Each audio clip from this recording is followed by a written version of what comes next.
That's right. So Elizabeth Holmes was found guilty on 4 of the 11 charges, like you said, after a total of 50 hours of deliberation from the jury over a span of 7 days, with a few breaks in between for the holidays.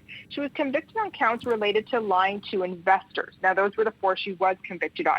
There were 4 others that she was found non-guilty. She was acquitted on the charges associated with lying to actual patients.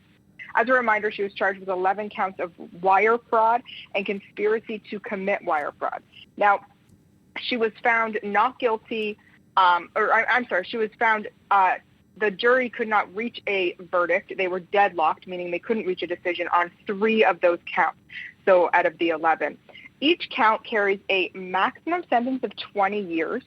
So she is facing up to 80 years in prison, but it is likely that those terms will be served concurrently, meaning at the same time. So looking at about 20 years, although we have no idea what the judge will decide in sentencing yet. Sentencing is complex, time-consuming. It takes a long time to figure out what the proper sentence is for those convictions, and she will likely stay free on bail until that happens.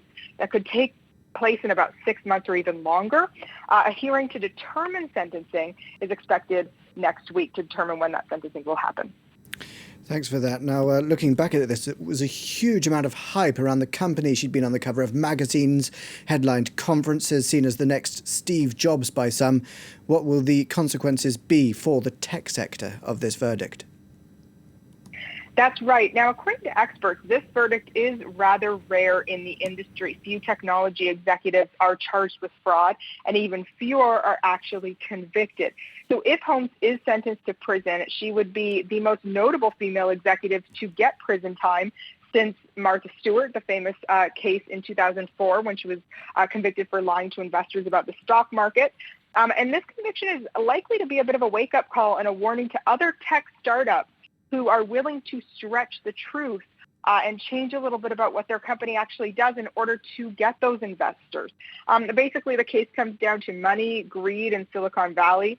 And clearly the jury believed, at least some accounts, that Holmes did in fact lie to investors to pursue fame and money, despite in her own defense, which she did take the stand for about 20 hours to defend herself. She essentially painted herself as a young, naive CEO, starting the company at 19, remember, she was very young, who relied on bad advice from others. And she really pointed the finger at her business partner and then boyfriend, Ramesh Balwani, who she accused of abuse. He is set to go on trial for his crimes, convicted of fraud as well, charged with fraud as well next year. And Holmes will actually appeal this verdict as well. Thank you very much, Elisa Cavalier.